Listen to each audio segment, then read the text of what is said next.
지금까지 예수님은 직접적으로 이 요한복음 17장에 오늘 본문 전까지요, 예수님께서는 직접적으로는 제자들을 위한 기도였다면 오늘 본문 20절부터는 제자들뿐만 아니라 제자들로 말미암아 예수님을 믿게 될 모든 성도들을 위한 기도까지 포함이 됩니다. 20절을 보겠습니다.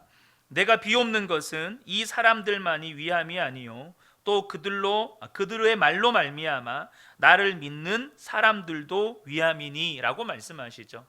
예수님은 이제 제자들로 인하여서 예수님을 믿게 될 모든 성도들을 위해서까지 이 시간에 기도하고 있는 것입니다. 요한복음 17장의 예수님의 기도는 예수님이 십자가 지시기 전에 이 땅에서 하는 마지막 기도입니다. 십자가 죽음을 앞두고 계시는 예수님의 기도는 정말로 제자들에게 필요한, 또 성도들에게 필요한 은혜들을 간구하는 기도입니다. 우리가 이전에 이 예수님의 기도에 대한 말씀을 나눌 때 예수님의 기도는 반드시 응답되는 기도라고 말씀을 드렸죠. 그러므로 성도의 삶에 반드시 필요한 은혜들이 이미 저와 여러분의 삶에 응답되었다는 사실을 저와 여러분이 아셔야 합니다. 그래서 이 예수님의 기도는 하나님께서 예수님을 믿는 성도들이 인생을 살아가면서 이용할 수 있도록 마련해 놓으신 은혜의 보물창고라는 사실을 아셔야 합니다. 이미 응답이 됐어요. 우리는 그 은혜들을 얼마든지 믿음으로 취할 수 있는 거예요. 그래서 이 예수님의 기도는 성도들의 삶에 반드시 필요한 은혜의 보물창고예요. 그래서 오늘 설교의 제목이 바로 성도의 보고 예수 그리스도.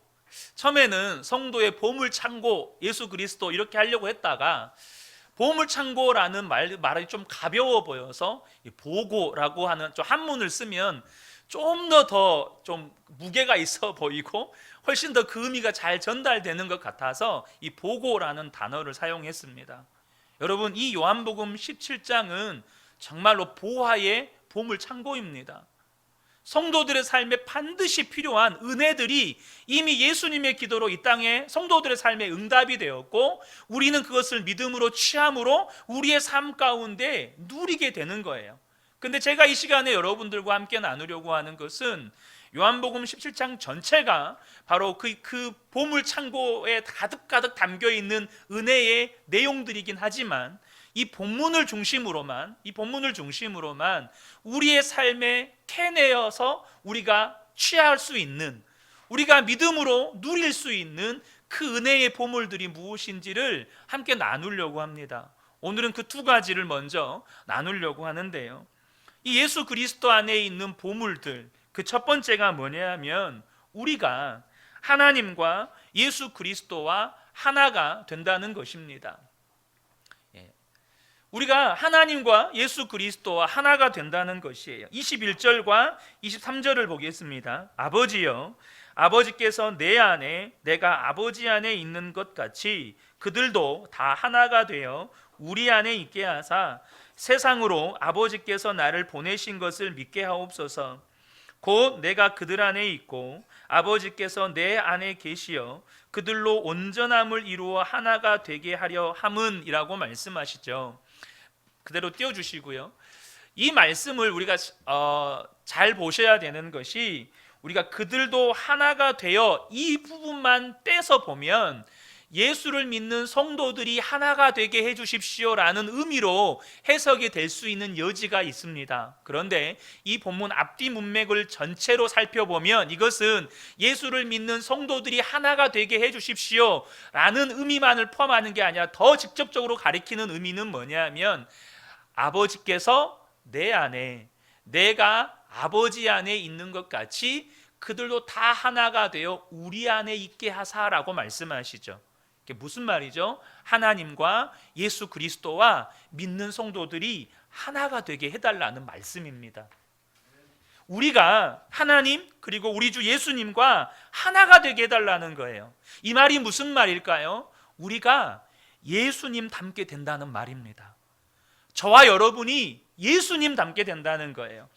우리가 주님과 하나가 됨으로 말미암아 예수님 닮고 하나님 닮은 삶을 살게 된다는 의미입니다. 우리의 말과 행동과 우리의 인격과 성품과 우리의 능력과 삶이 예수 그리스도를 닮게 된다는 것입니다. 베드로후서 1장 3절과 4절을 보면 그의 신기한 능력으로 생명과 경건에 속한 모든 것을 우리에게 주셨으니 이는 자기의 영광과 덕으로서 우리를 부르신 이를 알므로 말미암음이라. 이로써 보배롭고 지극히 큰 약속을 우리에게 주사 이 약속으로 말미암아 너희가 정욕 때문에 세상에 썩어질 것을 피하여 신성한 성품에 참여한 자가 되게 하려 하셨느니라. 하나님께서 우리를 하나님의 자녀로 부르시고 우리 안에 생명과 경건에 속한 모든 것을 주신 이유는 바로 하나님의 신성한 성품, 예수 그리스도의 신성한 성품에 참여하는 자가 되게 하시려고 그렇게 하셨다는 것이에요. 사랑하는 성도 여러분, 우리가 주님과 하나가 될 때 사람들은 저와 여러분의 말을 들을 때 하나님이 말씀하시는 것을 듣게 됩니다. 우리가 주님과 하나가 될 때 사람들은 저와 여러분과 교제를 하면서 하나님의 성품을 경험합니다. 우리가 주님과 하나가 되면 사람들은 저와 여러분의 삶을 보면서 하나님의 능력과 하나님이 행하시는 일들을 보게 된다는 것입니다. 그것이 주님과 하나가 된다는 거예요. 그것이 하나님과 우리 주 예수 그리스도와 하나가 된다는 것입니다. 몇 년 전에 뉴스에서 이런 기사를 본 적이 있습니다. 20대, 30대 사이에서 결핵 환자가 늘고 있다는 기사였습니다. 여러분, 결핵이 어떤 병입니까?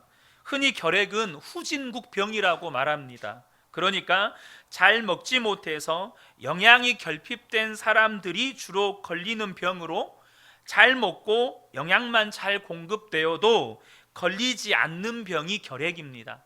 제가 초등학교 5학년 때 결핵에 한번 걸린 적이 있습니다. 근데 과거 우리나라도 보릿고개를 걱정하면서 살던 후진국이었을 때 많은 결핵 환자들이 있었습니다. 그래서 이 결핵 퇴치 기금 마련을 위해서 매년 성탄절 전후로 해서 크리스마스 실 판매 운동, 여러분 다 기억하시죠? 초등학교 때 이 크리스마스 실을 여러분들이 구입하셨던 기억이 있으실 겁니다. 그런데요, 이렇게 먹을 것이 많은 풍족한 시대에서 그것도 젊은이들 사이에서 결핵 환자들이 늘고 있다는 것이었어요. 그런데 그 이유가 인스턴트 음식에 길들여진 젊은이들이 외적으로는 덩치도 크고 건강해 보이는데 실제로는 영양 불균형, 이 영양 불균형에 의한 영양 부족, 그리고 잠을 자야 할 시간에 늦게까지 활동하는 바르지 못한 생활 습관 때문에 수면 부족으로 인해서 면역력이 떨어졌기 때문에 이 결핵이 늘어난다는 거예요. 이 풍족한 시대에 영양 결핍, 면역력 붕괴, 이 풍족한 시대에 그런 젊은이들 사이에서 결핵 환자가 늘어난다는 겁니다. 그런데 이 시대 성도들의 영적 상태를 보면 이 모습과 크게 다르지 않다는 것입니다. 외적으로는 정말 많은 성도들이 은혜의 말씀을 많이 듣고 삽니다.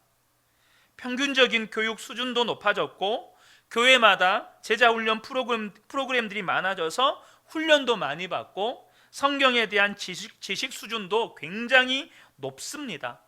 우리가 핸드폰만 가지고 있으면 대한민국 어디에서나 내가 원하는 설교자의 설교를 언제든지 마음껏 들을 수 있습니다. 그런데 왠지 성도들의 영적인 건강 상태는 그것과는 다른 것 같습니다.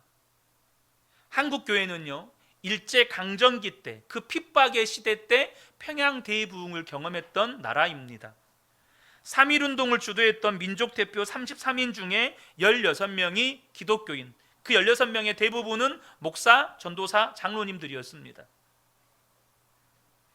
그리고 피비린내라는 표현이 부족할 정도로 한국 전쟁의 참상, 그리고 더해진 공산군들에 의한 기독교 핍박 속에서도 수많은 순교의 피를 뿌리면서도 한국 교회는 견디어냈고 엄청난 부흥을 경험했습니다. 그런데 우리는 지금 그런 고난이나 박해나 순교의 시대를 살고 있지 않습니다. 영적으로도 육적으로도 우리는 풍요의 시대를 살고 있어요. 그런데 많은 성도들에게서 심각한 영적 은혜의 불균형 상태를 발견하게 됩니다. 무슨 말입니까? 말씀에 대한 지식의 수준이 높아졌어요. 그래서 말들이 정말 좋아요. 당장 우리 미래 세대들과 나눔을 해서 할 때 질문을 하면 여러분 정말 대답을 잘합니다. 다 답을 알고 있어요. 교과서예요. 답을 알고 있어요. 그런데 삶을 면밀히 들여다보면 그 말씀에 대해서 높아진 지식에 비해서 형편없이 무너져 있는 것을 보게 됩니다. 시영아 목사님을 보고 정신을 차리고 말씀을 듣자. 실제로 어너인팅 리더였던 이 강명식 교수님이 집회 중에 이런 말씀을 하는 것을 들었습니다. 이 강명식 교수님 밑에서 수많은 찬양 사역자들이 훈련을 받고, 특별히 청년 사역자들이 훈련을 받고, 또 각 교회에서 찬양 사역을 섬기고, 그렇게 열정적으로 찬양 사역을 하고 헌신을 하고 하지만, 그렇게 은혜롭게 찬양을 인도하지만 그들의 삶을 면밀히 들여다보면 음란물 중독, 게임 중독, 인터넷 중독, 각종 죄의 문제에서 심각하게 무너져 있는 것들을 보게 된다는 거예요. 그렇게 은혜롭게 찬양을 인도하는데 삶은 너무나도 형편없이 무너져 있다는 거예요. 이런 현대 그리스도인들의 신앙의 실태를 꼬집는 유머가 있습니다. 제가 언젠가 예배 때 한번 드렸던 유머입니다. 어느 목사님이 술집을 인수해서 교회로 리모델링을 하게 되었습니다. 이 술집에는 앵무새 한 마리가 있었는데 술집 사장님은 그 술집을 팔면서 데리고 갈 수가 없어서 목사님께 앵무새를 맡겼습니다. 리모델링이 다 끝나고 교회가 첫 예배를 드리는 날, 예배당에 목사님이 들어오자 앵무새가 그렇게 이야기합니다. 새로운 사장님이네, 새로운 사장님이네. 성가대가 들어옵니다. 앵무새가 또 이야기를 합니다. 새로운 밴드네, 새로운 밴드네. 그리고 성도들이 하나둘 예배당으로 들어옵니다. 그런데 앵무새가 어느 성도를 보고는 그 손님이네, 그 손님이네 그러는 것입니다.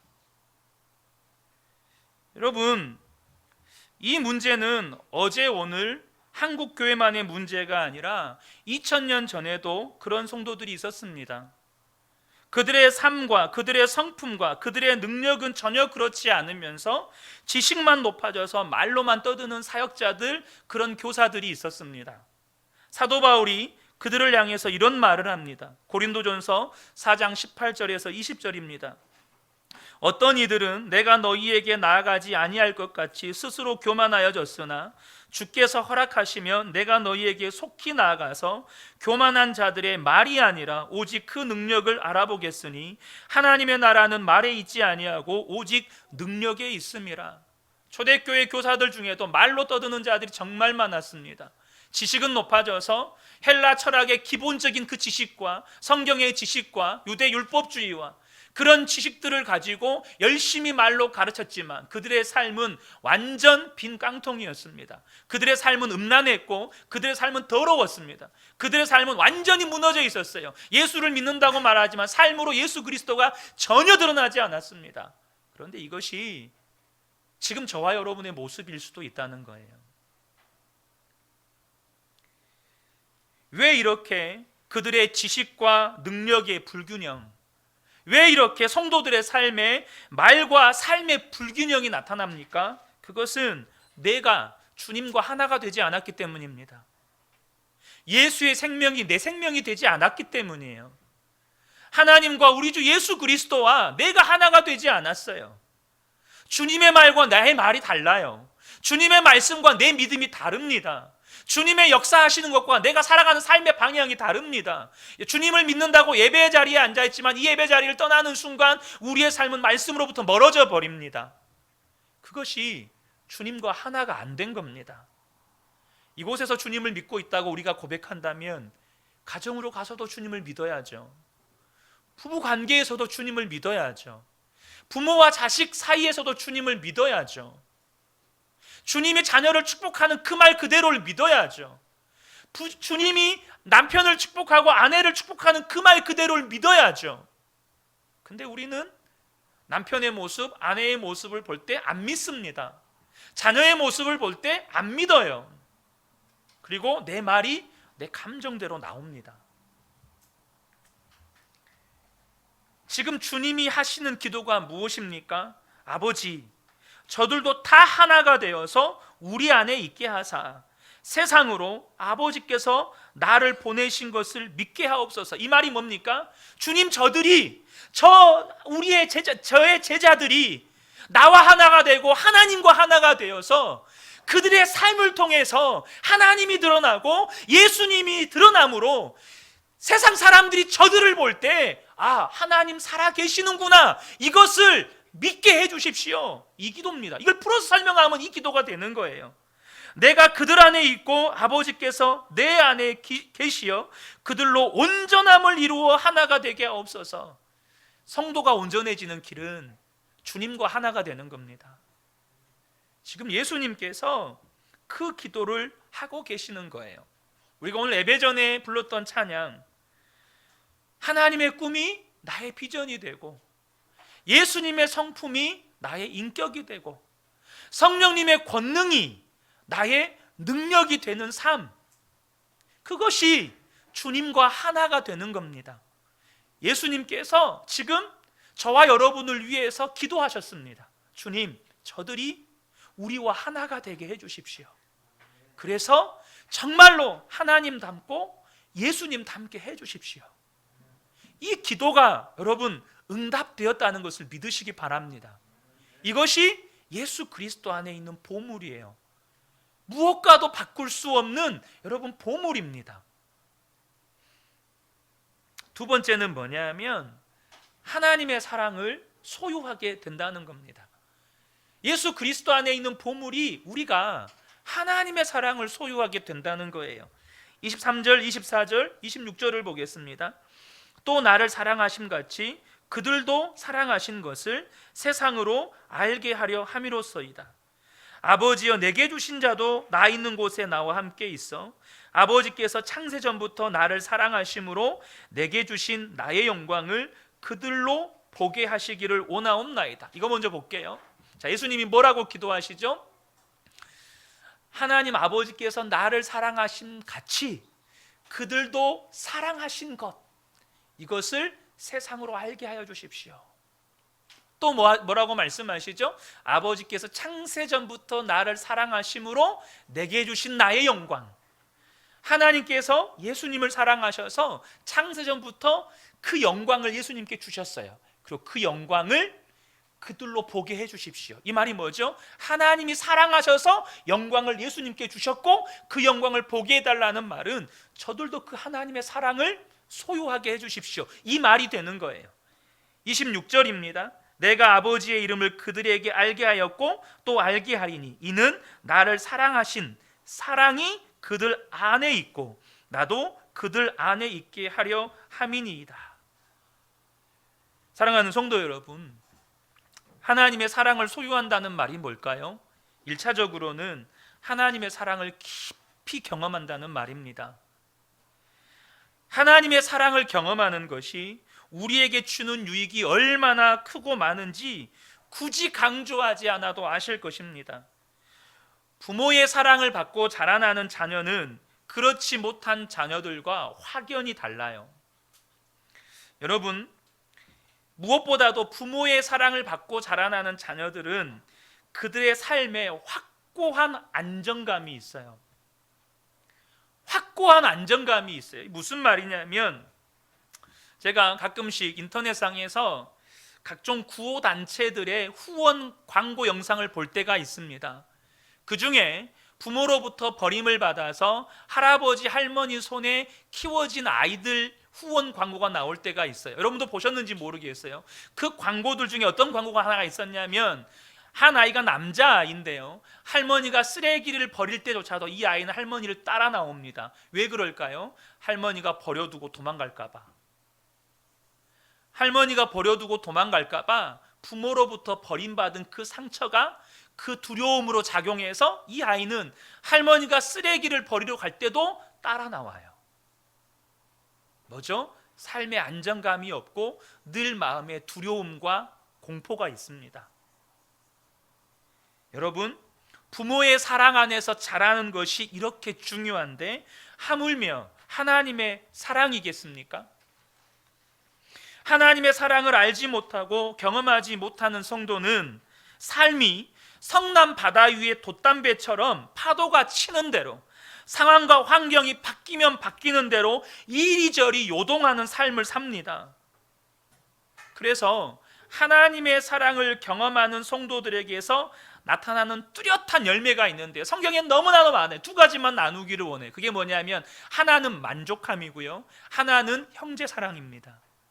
하나님의 사랑을 경험하게 되면 우리의 삶에 먼저 만족함이 옵니다. 그리고 형제 사랑이 돼요. 여러분, 사랑은 사람을 만족하게 합니다. 사람이 사랑에 빠지게 되면 나타나는 특징을 우리가 유심히 보면 같이 있기만 해도 좋습니다.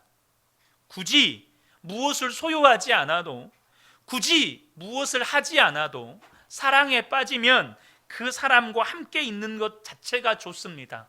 그리고 더 나아가서 그 사랑을 위해 대가를 지불하는 것이 아깝지 않습니다. 이것이 만족입니다.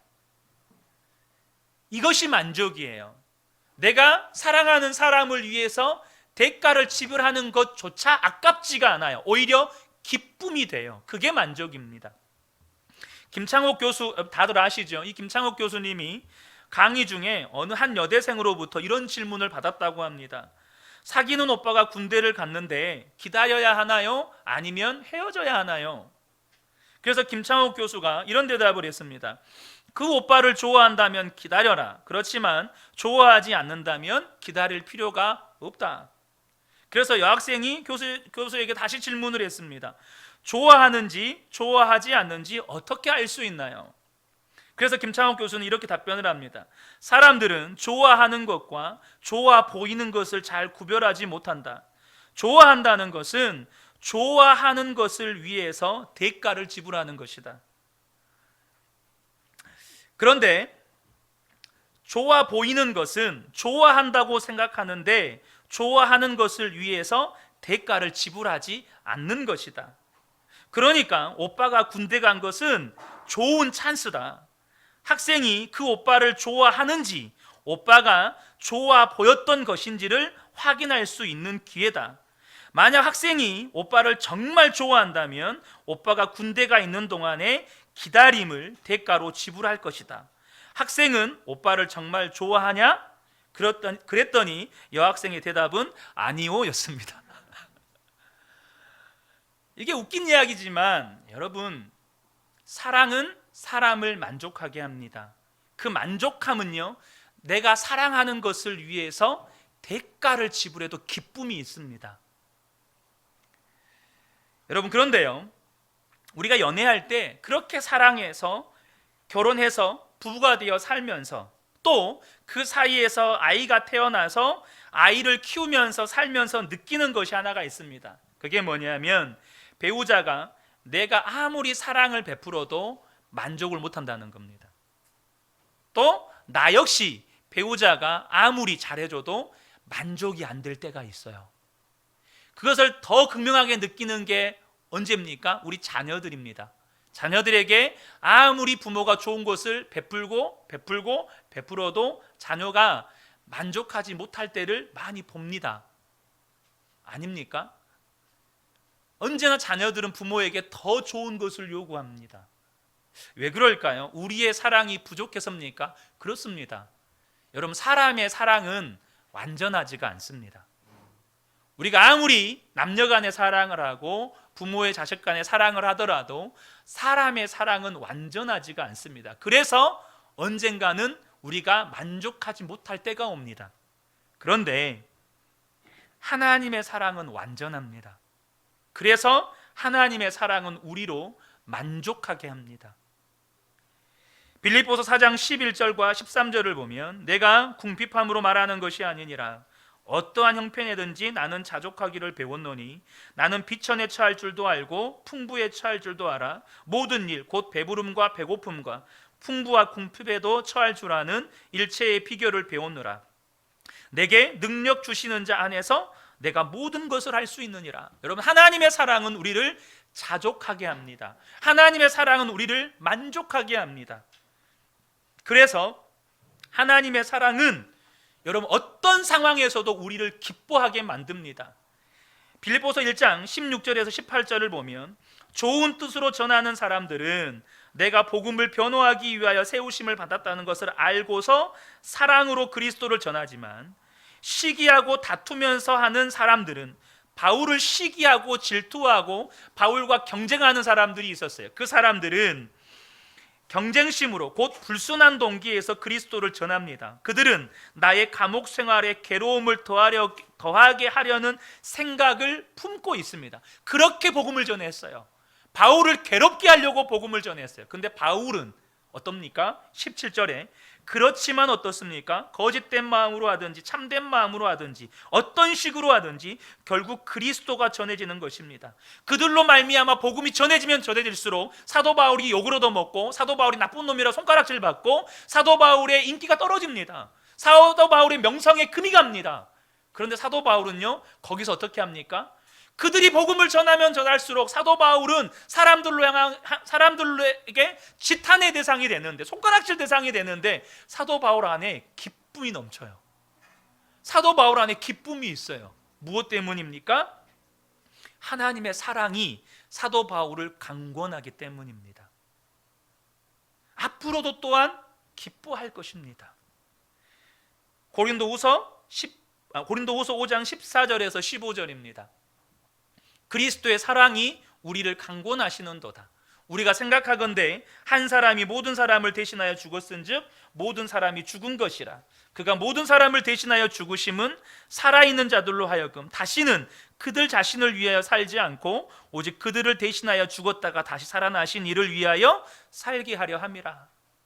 주님의 사랑이 나를 강권할 때 이제는 나의 삶이 주님을 위해서 대가를 지불하게 하는 그러한 놀라운 삶을 살게 한다는 거예요. 근데 그것이 단순히 그래 내가 주님을 위해 살아야지, 내 평생을 주님께 드려야지, 근데 너무 고통스럽다, 힘들다, 이게 아니라 기쁨이 된다는 거예요. 그래서 빌립보서 3장 7절과 8절에 사도 바울이 고백합니다. 그러나 나는 내게 이루었던 것은 무엇이든지 그리스도 때문에 해로운 것으로 여기게 되었습니다. 그뿐만 아니라 내 주 예수 그리스도를 아는 지식이 가장 고귀하므로 나는 그 밖의 모든 것을 해로 여깁니다. 나는 그리스도 때문에 모든 것을 잃었고 모든 것을 오물로 여깁니다. 사랑하는 성도 여러분, 하나님의 사랑은 저와 여러분을 만족하게 하여서 그리스도를 위하여서 어떠한 대가 지불도 기쁨으로 하도록 우리를 강권합니다. 우리의 불만족은 어디에서 옵니까? 여러분 그거 아셔야 됩니다. 주님을 바라보지 않고 언제나 이 땅에 무언가를 바라보며 누군가와 나를 비교할 때 우리는 불만족하게 됩니다. 핵심은 주님의 사랑에서 멀어질 때 그렇게 우리는 불만족해지는 겁니다. 언제나 우리는 배고파요. 언제나 우리는 굶주려 있습니다. 언제나 우리는 부족합니다. 그래요. 그러나 주님의 사랑이 나를 강권하면 우리는 모든 것에서 만족하게 됩니다. 또 한 가지, 하나님의 사랑은 우리로 형제를 사랑하는 열매를 맺게 합니다. 요한일서 4장 11절에 사랑하는 자들아 하나님이 이같이 우리를 사랑하셨은즉 우리도 서로 사랑하는 것이 마땅하도다. 제가 요한일서 말씀으로 말씀 기도회 때 말씀을 나누면서도 함께 나누었는데요. 사랑하는 성도 여러분, 저와 여러분이 꼭 기억하셔야 합니다. 우리가 사랑하는 것이 우리 자신에게 얼마나 큰 영적인 유익을 가져다 주는지를 아셔야 합니다. 사랑하며 사는 건 절대 짐이 아닙니다. 사랑하며 사는 것은 저와 여러분에게 무엇과도 바꿀 수 없는 영적인 유익, 신앙생활의 유익을 가져다 줍니다. 예찬아 고개를 들고 목사님을 보자.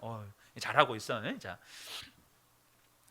12절에 어느 때나 하나님을 본 사람이 없으되 만일 우리가 서로 사랑하면 하나님이 우리 안에 거하시고 그의 사랑이 우리 안에 온전히 이루어지느니라. 이게 뭐죠? 우리가 하나님의 사랑 때문에 형제를 사랑하고 살면 주님의 사랑이 우리 안에서 온전히 이루어진다는 거예요. 사랑의 완성은요, 하나님의 사랑을 받아서 내가 누군가를 사랑하며 사는 것으로 완성이 됩니다. 그런데 그 사랑의 완성으로 말미암아 우리에게 주어지는 영적인 유익은 놀랍습니다. 요한일서 3장 14절에 우리가 형제를 사랑함으로 사망에서 옮겨 생명으로 들어간 줄 알거니와 사랑하지 아니하는 자는 사망에 머물러 있느니라. 여러분, 사랑하는 사람에게 믿음의 확신, 구원의 확신이 부어집니다. 사랑하며 사는 사람에게 내가 사망에서 옮겨 생명으로 들어간 자구나, 내가 진짜 하나님의 자녀구나, 내 안에 하나님이 계시는구나 라는 확신을 가지며 살게 된다는 거예요. 요한일서 4장 16절 17절은 이렇게 말씀합니다. 하나님이 우리를 사랑하시는 사랑을 우리가 알고 믿었노니 하나님은 사랑이시라. 사랑 안에 거하는 자는 하나님 안에 거하고 하나님도 그의 안에 거하시느니라. 이로써 사랑이 우리에게 온전히 이루어진 것은 우리로 심판날에 담대함을 가지게 하려 함이니 주께서 그러하심과 같이 우리도 세상에서 그러하니라. 그럼 사랑하는 삶을 사는 성도들에게 주어지는 놀라운 유익이 뭐냐면 하나님의 심판대 앞에서 저와 여러분이 담대함을 갖게 된다는 것입니다. 여러분, 초등학교 때 숙제 안 하고 학교 가본 적 있으시죠? 정직하게 말씀해 주셔서 감사합니다. 숙제 안 하고 학교 가면 어떻습니까? 선생님한테 손바닥을 맞거나 벌을 서거나, 저희 때는 그랬어. 그때는 우리는 국민학교라고 했죠. 그래서 숙제를 안 해간 상태에서 선생님이 숙제 검사를 한다. 안 하고 넘어갔으면 좋겠지만 어제는 안 했는데 오늘은 한다. 그러면 가슴이 두근반, 세근반, 가슴이 완전히 쫄리시죠. 완전 쫄려요. 오늘 손바닥 불나겠구나. 오늘 화장실 청소하고 가겠구나. 선생님 숙제검사 앞에서 우리는 가슴이 쫄립니다. 그런데 그 선생님이 숙제검사할 때 담대한 친구들이 있습니다. 선생님 앞에서 공책을 자신 있게 펼치는 친구들이 있어요. 누구죠? 숙제를 해온 친구들. 선생님이 해온 숙제들을 해온 친구들은 숙제 검사 받는 날 그 시간이 담대합니다. 왜요? 난 숙제 다 했거든. 숙제 다 했거든요. 여러분, 하나님께서 우리 인생들에게 평생에 내준 숙제가 하나 있습니다. 그게 뭘까요? 형제를 사랑하며 살라는 겁니다. 우리 평생에 내준 숙제예요. 그리고 저와 여러분이 하나님의 심판대 앞에서 숙제 검사 받는 날이 옵니다. 여러분, 우리가 초등학교 때 선생님 앞에서 숙제 검사할 때조차도 숙제를 안 해가면 가슴이 콩닥콩닥 뛰었어요. 인간 앞에서도 우리의 가슴은 쫄렸어요. 근데 그 숙제 안 해간 상태에서 하나님 앞에 서게 되는 날 어떨 것 같으세요? 저와 여러분 어떨 것 같습니까? 단순히 가슴이 콩닥콩닥 뛰는 걸로 끝날 것 같습니까? 절대 그렇지 않습니다.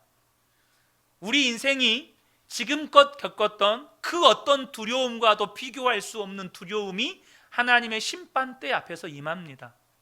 그런데요, 저와 여러분이 이 땅에서 하나님의 말씀대로 형제를 사랑하고 살면 선생님 앞에서 숙제를 해온 아이가 자신 있게 공책을 펼치는 것처럼 하나님의 심판대 앞에서 저와 여러분이 담대하게 서게 되는 은혜를 저와 여러분에게 하나님이 부어주신다는 거예요. 하나님의 사랑을 소유해서 형제를 사랑하며 사는 그 성도들에게 하나님은 그 놀라운 은혜를 부어주신다는 겁니다. 예수님이 지금 그것을 위해서 저와 여러분을 위해서 기도하시는 겁니다. 하나님, 우리 사랑하는 제자들이 하나님의 사랑을 소유해서 형제를 이 땅에서 만족하며 또 자족하며 형제를 사랑하면서 살면서 주님의 심판대 앞에 서는 그날에 담대하게 하나님 앞에 서게 해주십시오. 여러분, 이것이 예수님의 기도인 거예요. 여러분, 예수님의 기도는 성도들의 삶의 은혜의 보물창고입니다. 우리가 인생을 살아갈 때 반드시 필요한 보화들이 정말 이 예수님의 기도 안에 다 담겨 있어요. 이 기도가 응답되었습니다. 우리가 믿음으로 취하기만 하면 되는 거예요. 비밀은 예수 그리스도 안에 있는 보물이라는 말 속에 있습니다. 저와 여러분이 예수 그리스도 안에 거할 때, 주님을 바라보며 살아갈 때 이 보물들을 우리가 취하는 겁니다. 이 은혜를 우리 모든 성도님들이 정말 간곡하게 누리시기를 주님의 이름으로 축복합니다.